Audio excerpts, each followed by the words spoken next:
राधे राधे दोस्तों। आज हम आपको सुनाएंगे एक माँ की बड़ी दुख भरी कहानी। जब बेटा अपनी माँ से छुटकारा पाने के लिए अपनी माँ को तीर्थ कराने के बहाने से लेकर गया और मेले में छोड़ आया। अगर आप हमारे चैनल पर नए हैं तो प्लीज़ हमारे चैनल को सब्सक्राइब करें, वीडियो को लाइक करें और शेयर करें। संजय अपने हाथ में 2 टिकटें लहराते हुए अपनी माँ को आवाज लगा रहा था। माँ, ओ माँ, कहाँ हो तुम? देखो मैं तुम्हारे लिए क्या लाया हूँ। अपनी माँ के कमरे के अंदर आकर संजय बोला, देखो माँ, मैं तुम्हारे लिए आज क्या लाया हूँ। बेटे की आवाज सुनकर माला फेरती हुई उसकी माँ शकुंतला ने नजर उठाकर देखा तो बोली, यह क्या है बेटा? तो संजय बोला, माँ, तुम बहुत दिनों से कह रही थी ना कि मैं तुम्हें गंगा स्नान करने ले चलूं, तो इस बार कुंभ का मेला लगा हरिद्वार में, तो मैंने सोचा कि आपको मैं कुंभ ले चलता हूं और गंगा स्नान करवा लाता हूं। ट्रेन की टिकटें भी बनवा ली हैं माँ मैंने। बेटे की बात सुनकर शकुंतला जी चहक उठी। उनकी आंखों में खुशी भरी चमक आ गई। कुंभ का मेला? जो शकुंतला जी बोली, अरे तू सच में मुझे कुंभ के दर्शन कराएगा संजय? तू सच कह रहा है ना बेटा? मुझे तो यकीन नहीं हो रहा। संजय बोला, अरे माँ, मैं झूठ थोड़े ही बोल रहा हूँ। यह देखो टिकट तुम्हारे सामने है। अब जाने की तैयारी कर लो। जितना भी सामान चाहिए मुझे पहले बता देना। पूरे 5 दिन बाद चलेंगे। शकुंतला जी बोली, वाह बेटा वाह, जुग जुग जियो मेरे लाल। और गंगा जी में मैं स्नान करूंगी तो मुझे मोक्ष मिलेगा। और मुझे भला अच्छा कौन कौन चलेगा बेटा, बता जरा। साथ में सभी चल रहे हैं ना? शकुंतला जी मुस्कुराते हुए संजय से पूछ रही थी। तो संजय बोला, अरे नहीं माँ, सबने जाकर क्या करना है? मालूम है तो है कुंभ पर कितनी भीड़ रहती है। सब लोगों को संभालना तो बहुत मुश्किल हो जाएगा। इसलिए माँ, मैं केवल 2 ही टिकट लेकर आया हूँ, एक मेरी और एक तुम्हारे लिए। बेटे की बात को सुनते ही शकुंतला जी की नजरें अपनी बहू रीता की ओर गईं और वो सोचने लगी, बेटे के साथ मैं अकेले जाऊंगी तो कहीं बहू नाराज तो नहीं हो जाएगी। शकुंतला जी बोली, अरे संजय बेटा, लेकिन इतनी उम्र में तू अकेला मुझे कैसे संभालेगा? घर में तो मैं जैसे तैसे अपना काम कर लेती हूँ, लेकिन बाहर तो मेरा उठना बैठना भी बहुत मुश्किल हो जाएगा। घड़ी घड़ी मुझे सहारे की जरूरत पड़ेगी। तभी शकुंतला जी की बहू रीता बोली, अरे माँ जी, अब यह आपको ले जा रहे हैं तो संभाल भी लेंगे, और फिर हम तो कहीं ना कहीं जाते ही रहते हैं, फिर कभी चले जाएंगे। और यह भी तो सोचिए कि कुंभ का मेला हर साल थोड़े ही ना आता है। फिर शकुंतला जी बोली, लेकिन बहू, संजय को मुझे संभालने में परेशानी होगी। तो शकुंतला जी की बहू उनकी बात सुनकर हंस पड़ी और उनका बेटा भी हंस पड़ा और कहने लगा, अरे माँ, अब तुम्हें अपने बेटे पर भी विश्वास नहीं है? अरे जैसा आप मेरा बचपन में ध्यान रखती थी वैसे ही मैं आपका ध्यान रखूंगा। आपका हाथ मैं कहीं नहीं छोड़ूंगा। खूब अच्छे से आपको मेला दिखाऊंगा। संजय की बात पर सब लोग हंसने लगे और शकुंतला जी भी खुश हो गईं। उनकी बहुत समय से चली आ रही इच्छा पूरी होने जा रही थी। कितनी बार संजय से शकुंतला जी कह चुकी थी कि बेटा मरने से पहले एक बार मुझे कुंभ का स्नान करा दे। अगर कुंभ पर नहीं ले जा सकता तो ऐसे ही हरिद्वार ले चल, लेकिन एक बार गंगा स्नान करवा दे तो मेरी अंतिम इच्छा पूरी हो जाएगी। लेकिन समय बीतता रहा और बात चलती रही, परंतु आज जब संजय ने अपने आप कहा तो शकुंतला जी मन ही मन में जो खुशी से नाच उठी। आज तो वो अपने बेटे और बहू को आशीर्वाद देते नहीं थक रही थी। हरिद्वार जाने के लिए माँ बेटे दोनों ट्रेन में बैठ गए। पर शकुंतला जी को तो सफर में बुरा हाल हो रहा था। 2 दिन और 1 रात का सफर था। बेटे का हाथ थामे बार बार शकुंतला जी बाथरूम जाती रहीं, लेकिन जैसे ही ट्रेन खिसकने लगती तो पांव डगमगाने लगते।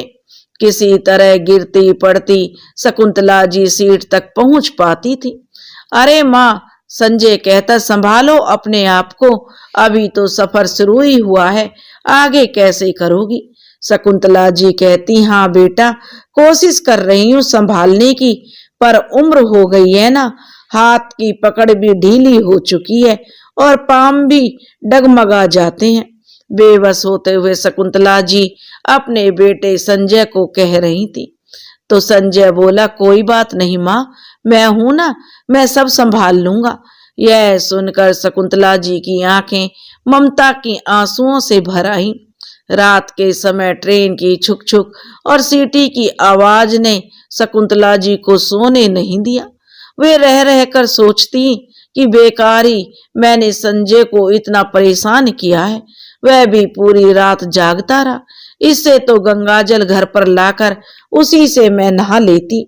अब मुझे समझ आ रहा है कि क्यों संजय हर बार मेरी गंगा नहाने की बात को टाल देता था।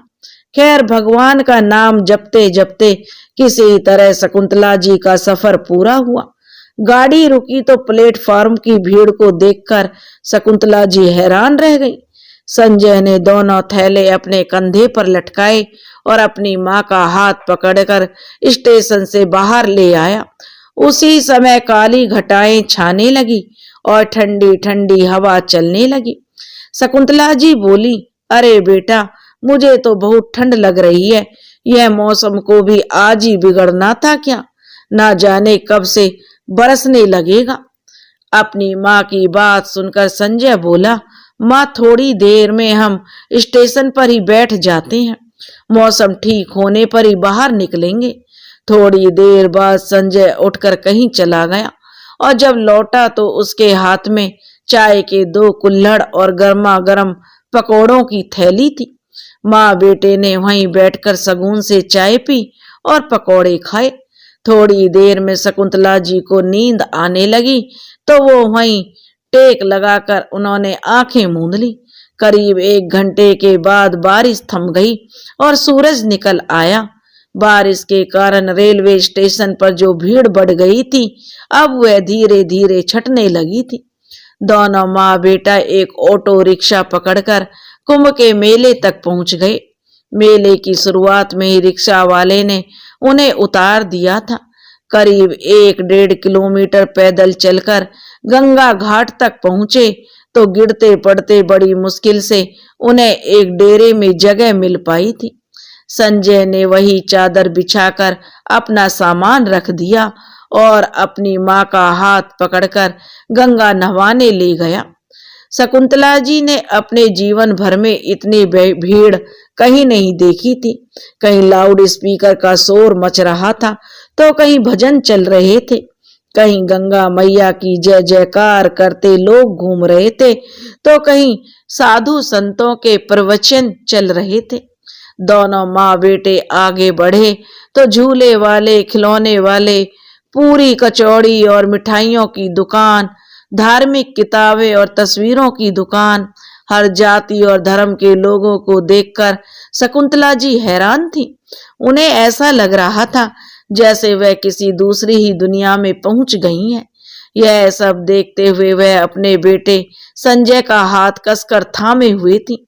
रास्ता बनाते बनाते संजय उन्हें किनारे तक ले आया, परंतु यहाँ भी भीड़ ही भीड़ थी। संजय ने हाथ पकड़कर अपनी माँ को गंगा में स्नान करवाया और फिर खुद गंगा स्नान किया। गंगा में फूल और प्रसाद चढ़ाया तो न जाने कब से मन में बसी शकुंतला जी की अभिलाषा पूरी हुई। खुशी के मारे उनके आंसू ही निकल आए। हाथ जोड़कर वो प्रार्थना करने लगी, हे गंगा मैया, मेरे बेटे जैसा बेटा हर माँ को देना। आज उसी के कारण तो मैं आपके दर्शन कर पाई हूँ। ऐसा कहते हुए शकुंतला जी ने थोड़ा गंगाजल एक बोतल में भर लिया और जाते समय गंगा मैया को प्रणाम किया कि पता नहीं दोबारा गंगा मैया के दर्शन कर भी पाऊंगी या नहीं। संजय ने अपनी माँ को मेला घुमाया और खूब जो उन्हें खिलाया पिलाया। फिर शकुंतला जी बोली, बस बेटा बस, अब मैं बहुत थक चुकी हूँ, अब और मुझसे चला नहीं जाता। तो संजय माँ के कहने पर उन्हें डेरे में वापस ले आया और बोला, चलो माँ, अब तुम यहीं आराम करो, मैं खुद घूम कर आता हूँ। ऐसा कहते हुए संजय ने अपने पास अपनी जेब से कुछ रुपए निकाले और अपनी माँ के हाथ में थमा दिए। शकुंतला जी बोली, अरे बेटा, मैं इन रुपयों का क्या करूंगी, तू है तो सही मेरे पास, और वैसे भी मेरी साड़ी के पल्लू में 500 का नोट बंधा है। ऐसा कहते हुए शकुंतला जी उसे पैसे वापस करने लगी तो संजय बोला, अरे नहीं माँ, रख लो, वक्त बेवक्त काम आ जाते हैं, कुछ खरीदने का मन होता है या कहीं मेले में मेरी जेब कट गई तो। संजय के ऐसा कहने पर शकुंतला जी ने रुपए रख लिए, यह सोचते हुए कि ऐसे मेलों में तो चोर उचक्के और बहुत से ठग घूमते रहते हैं और लोगों को बुद्धू बनाकर लोगों की जेब साफ करके कब निकल जाते हैं पता भी नहीं चलता।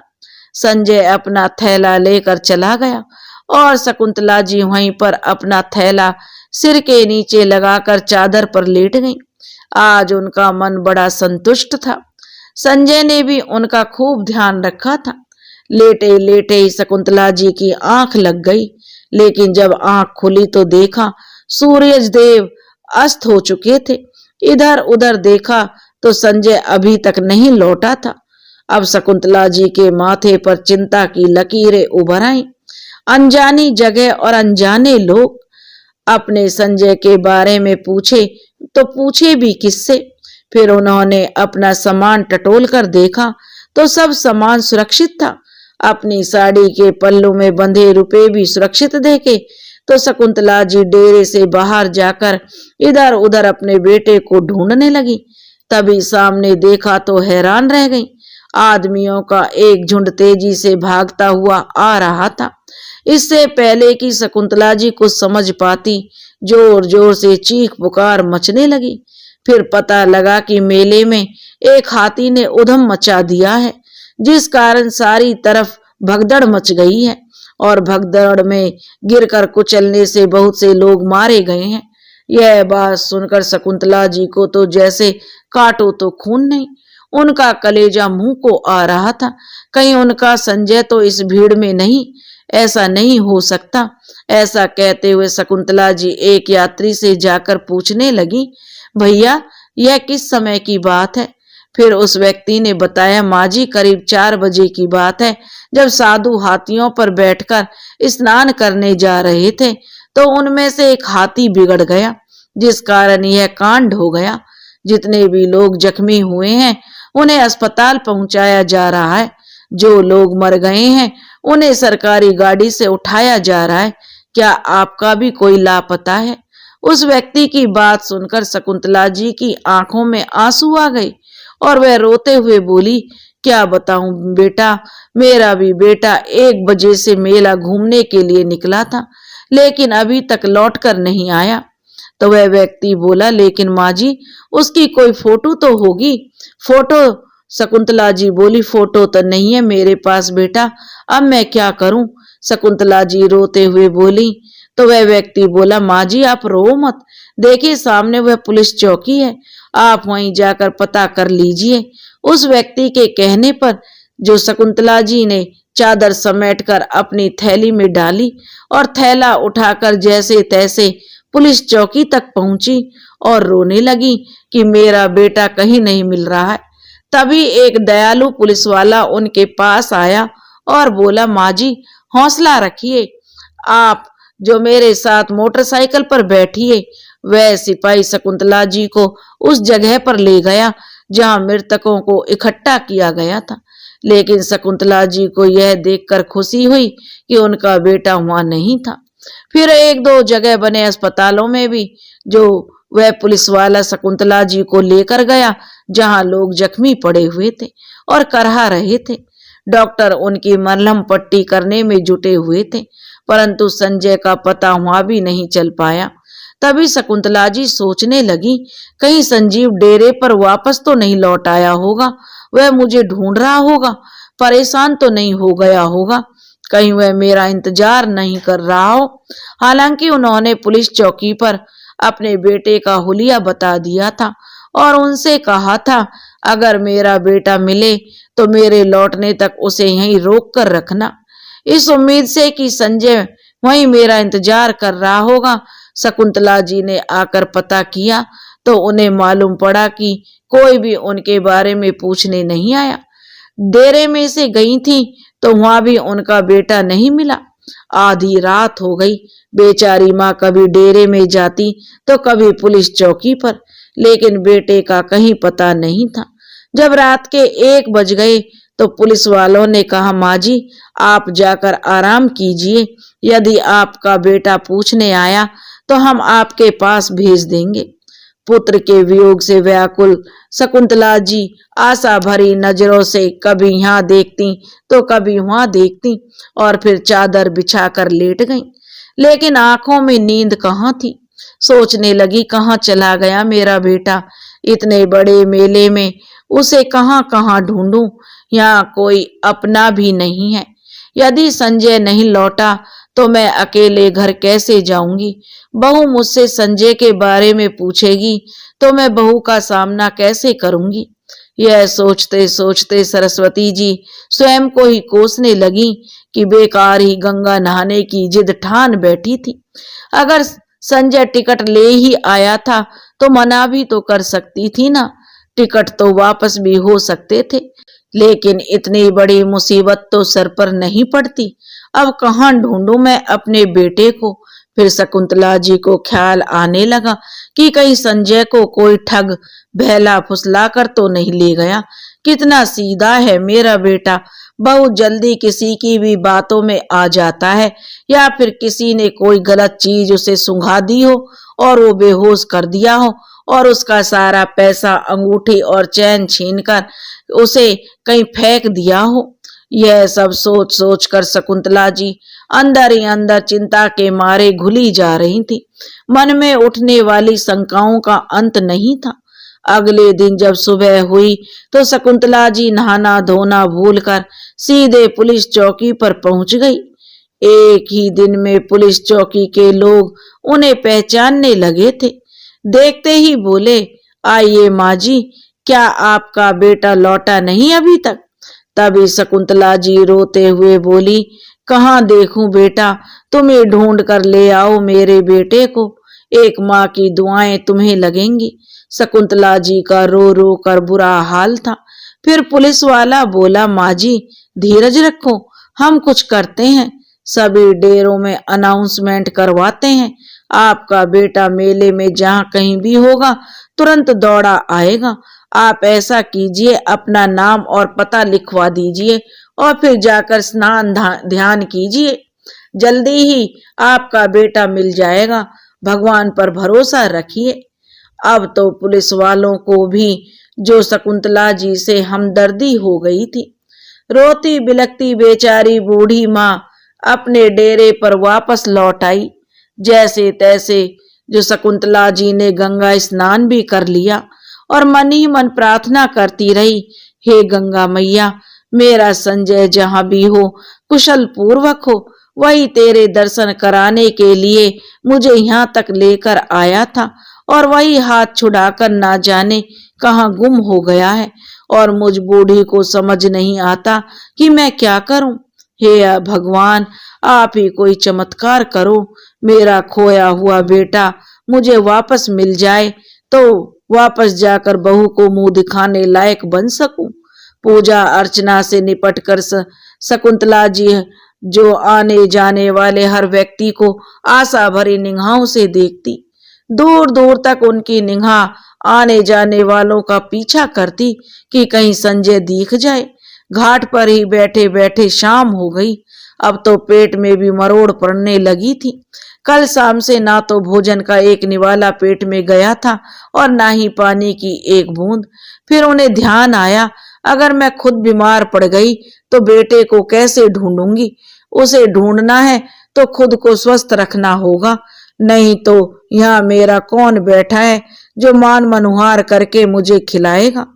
ऐसा सोचते हुए शकुंतला जी पास में चल रहे भोज पर गईं और आलू की सब्जी के साथ 2 रोटी खा ली और पानी पिया तो कलेजे को थोड़ी शांति मिली और अपने बेटे के लिए 4 रोटी बंधवा ली कि संजय मिलेगा तो बेचारा भूखा प्यासा होगा तो उसे खिला दूंगी। बेटे को ढूंढते ढूंढते शकुंतला जी वापस अपने डेरे में पहुंच गई। फिर से पुलिस चौकी में भी झांक कर आ गई, लेकिन फिर से वही निराशा हाथ लगी। देखते ही देखते दिन बीतते गए। अब तो मेला भी खाली होने लगा था, लेकिन संजय नहीं लौटा। फिर पुलिस वालों ने सलाह दी कि माँ जी, लगता है अब आपका बेटा नहीं लौटेगा। आप अपने घर जितनी जल्दी हो लौट जाइए, उतना अच्छा होगा। यह सुनकर शकुंतला जी की आंखें फिर से आंसुओं से भर आईं। फिर बोली, बेटा, मैं इतनी दूर अपने घर कैसे जाऊंगी?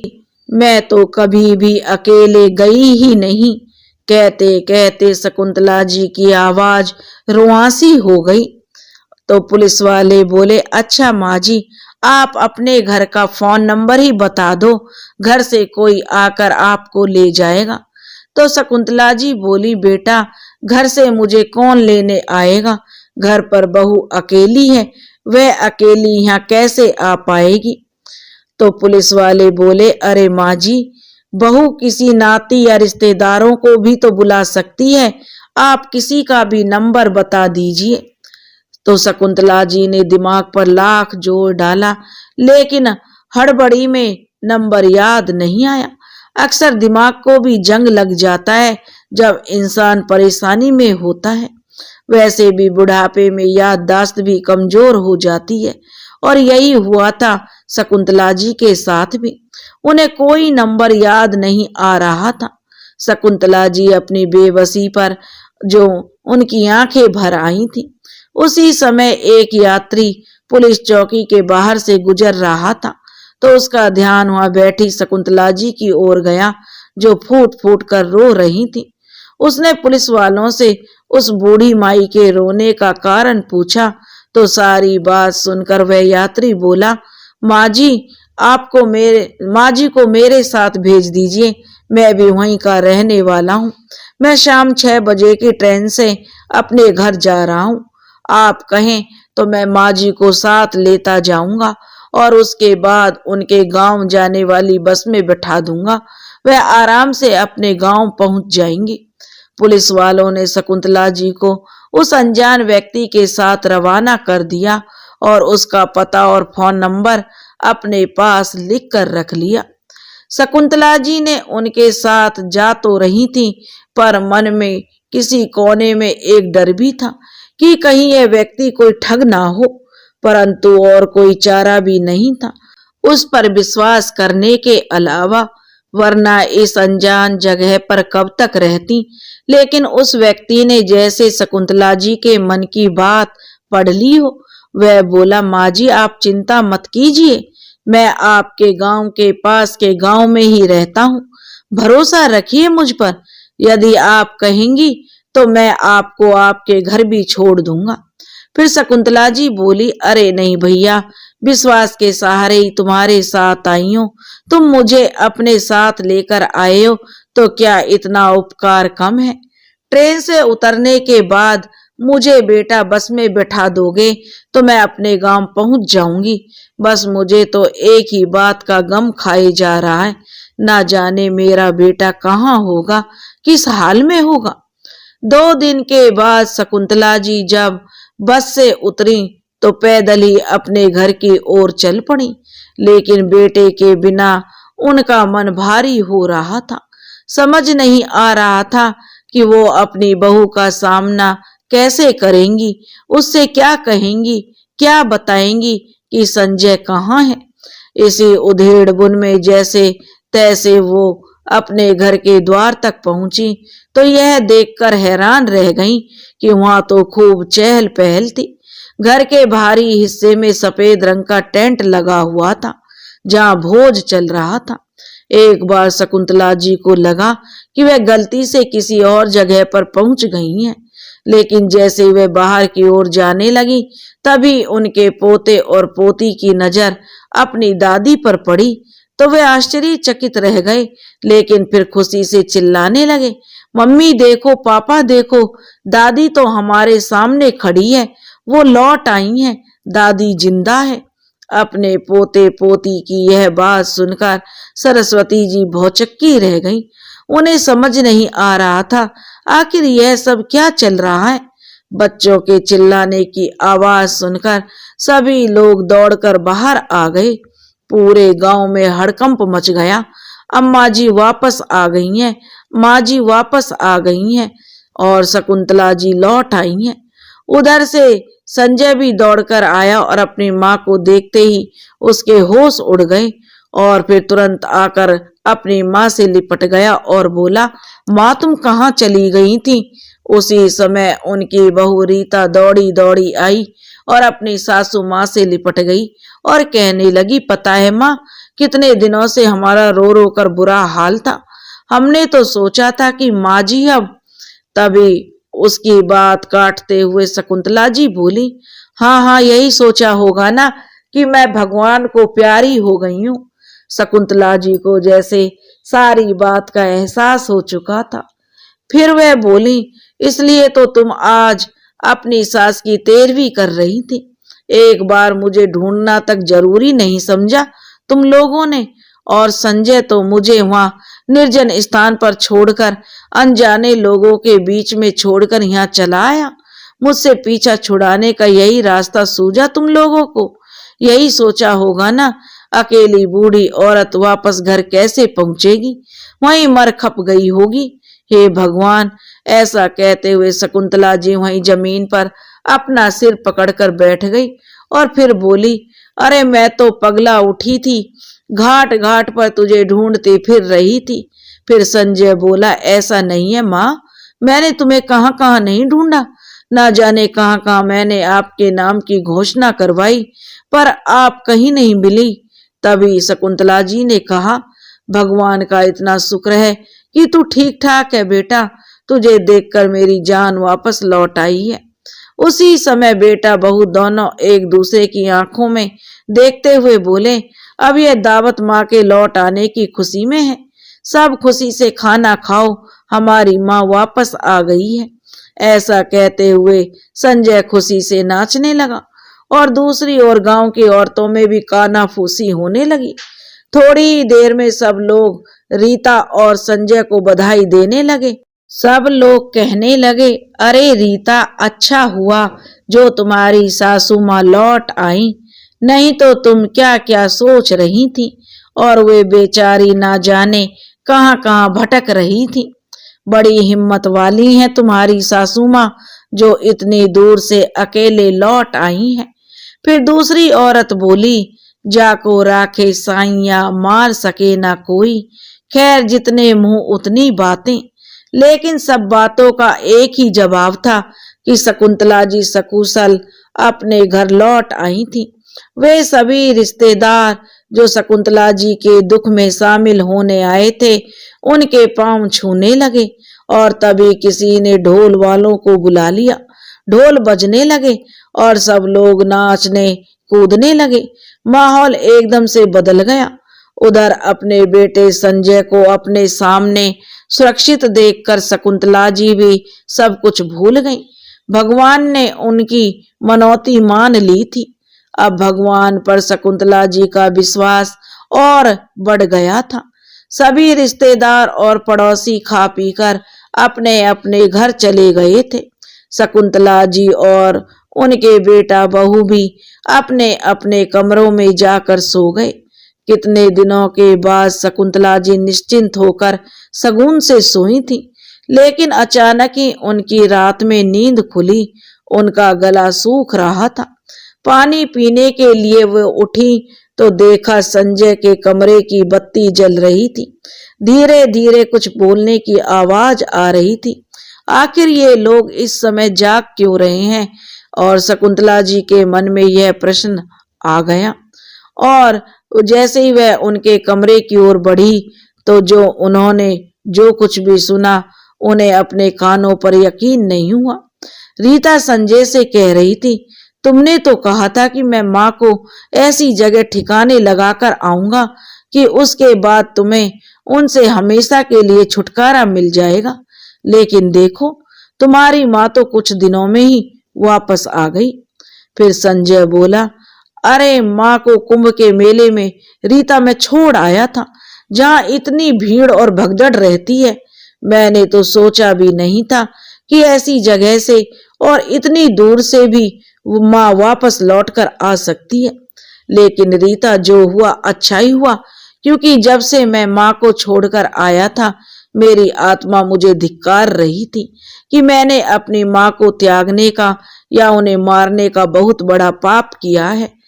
मैं सारा दिन यही सोचता रहता था कि मेरी माँ भूखी प्यासी कहाँ कहाँ भटक रही होगी, जिंदा भी होगी या नहीं।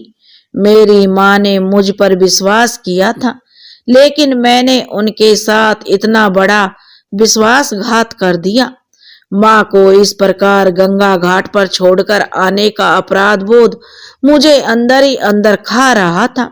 और रीता, तुम माँ के आने पर परेशान मत होना। जहाँ इतना समय माँ को झेला है वहां कुछ समय और सही। अच्छा हुआ माँ लौट आई है। मैं माँ की मृत्यु का कारण बनते बनते रह गया। हे भगवान, तेरा लाख लाख शुक्र है। इतनी बात सुनते ही शकुंतला जी के पैर तले जमीन खिसकने लगी और कुंभ के मेले का सारा दृश्य शकुंतला जी की आंखों के सामने आने लगा, क्योंकि पिछले दिनों उन्होंने लगभग सारे कुंभ के मेले में घूम लिया था। अपने बेटे के नाम की जगह जगह घोषणा करवाई थी, पर अपने नाम की घोषणा तो उन्होंने कहीं नहीं सुनी थी। कितना बड़ा झूठ बोला संजय ने। मुझसे मुक्त होने के लिए ही वह मुझे हरिद्वार लेकर गया था। मैं इतना बड़ा बोझ बन चुकी हूँ अपने बेटे के ऊपर कि वह मुझे जीते जी मारना चाहता है। यह सब सोचते सोचते शकुंतला जी की आंखों के आगे अंधेरा छाने लगा। इससे पहले कि वह खुद को संभाल पाती वह धड़ाम से नीचे गिरी। एक बूढ़ी माँ सब कुछ झेल गई थी, पर यह सदमा वह ना झेल सकी। आज सच में शकुंतला जी को अपनों से मोक्ष मिल गया था। उनके बेटे बहू को उनसे मुक्ति मिल गई थी।